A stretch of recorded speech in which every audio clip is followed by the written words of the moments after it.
Hi everyone, it's Kelly Francis. And this is my biggest challenge video. I've just got out of basketball practice, so forgive me for looking kind of rough. Um, Thinking about my biggest challenge, it's taken me quite a while, and I want to say that my biggest challenge isn't what's going to be in the future. I'm not worried about the future of what's going to happen. Um, my biggest challenge is possibly my current role. There's a lot of times where I don't feel like I am supported, I guess is the word I'm looking for. Um, Especially, when there are ideas that could help benefit our district and it gets knocked down. Um, and so I've been in this district for 5 years and it's been hard.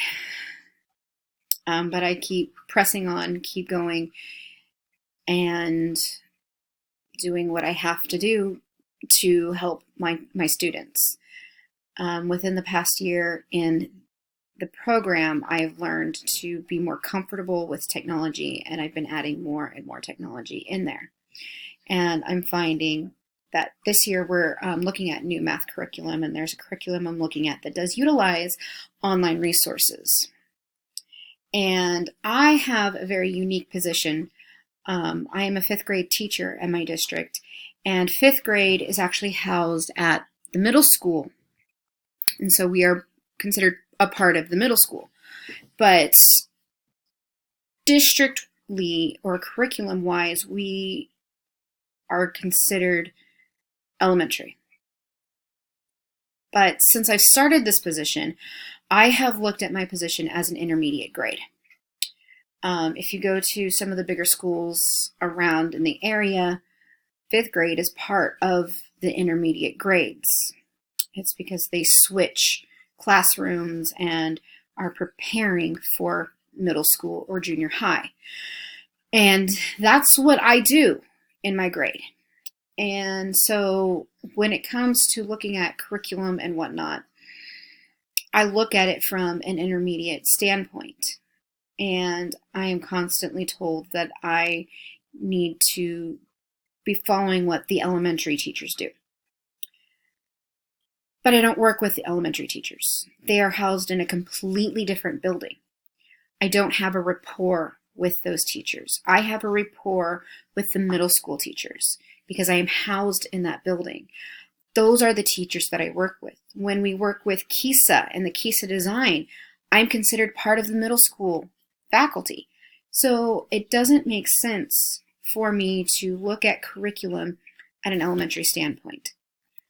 And I work closely with our math teacher at the middle school to, okay, what do they need to know in sixth grade? What are they lacking? How can I help bridge that gap?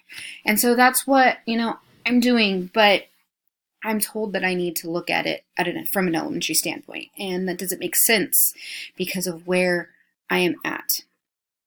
And that is coming from the top, the superintendent. And I've discussed it with my principal, who agrees with me that our fifth grade is not an elementary grade. And so, there is the support in a way, but it's not fully there.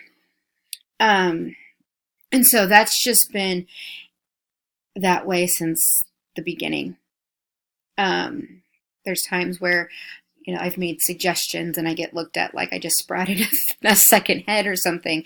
And so it's been difficult as far as that. And so that's been my biggest challenge. And the best way to resolve or to, help fix the issue. Um, Honestly, I don't know. Other than standing up and advocating for my students and advocating for myself and explaining, which I have done. And, I do have the backing of my fellow coworkers at the middle school. It's just a battle that eventually it beats you down. And so, short of actually switching districts, which, sometimes it's not better, sometimes it is, sometimes it isn't. But, I still plan on fighting for my students to get the needs that they have to have. That's something that I will never give up, is the needs for my students. The IST standard that I relate closely to, this would be the change agent standard in the standard for coaches. And that would be the 1B, the facilitate equitable use of digital learning tools and content that meet the needs of each learner. Like I mentioned, the curriculum in math that I'm looking for utilizes online learning with math. If they didn't understand in class or they're at home trying to remember something, instead of going, oh, I can't remember, they can hop online and there's modules for them to go through and look.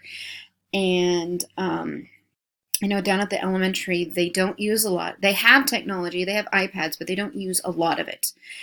And so I have started using a lot more, and I like the fact that they can go back and use the online resources, especially if they're at home, because I know that happens. They go home and it's like, I couldn't remember what you said or how we did this. And so my parents didn't know, and that definitely would be a big help. Watching some of my fellow classmates' videos, there's one thing that really stuck with me, was that the need to stay fresh. I loved that idea. It's so important, because you do something day in and day out, it becomes old and it's just bleh. So as an educator, staying fresh is definitely something that would be very helpful. And, defining what fresh is for me would be starting a new chapter within my career.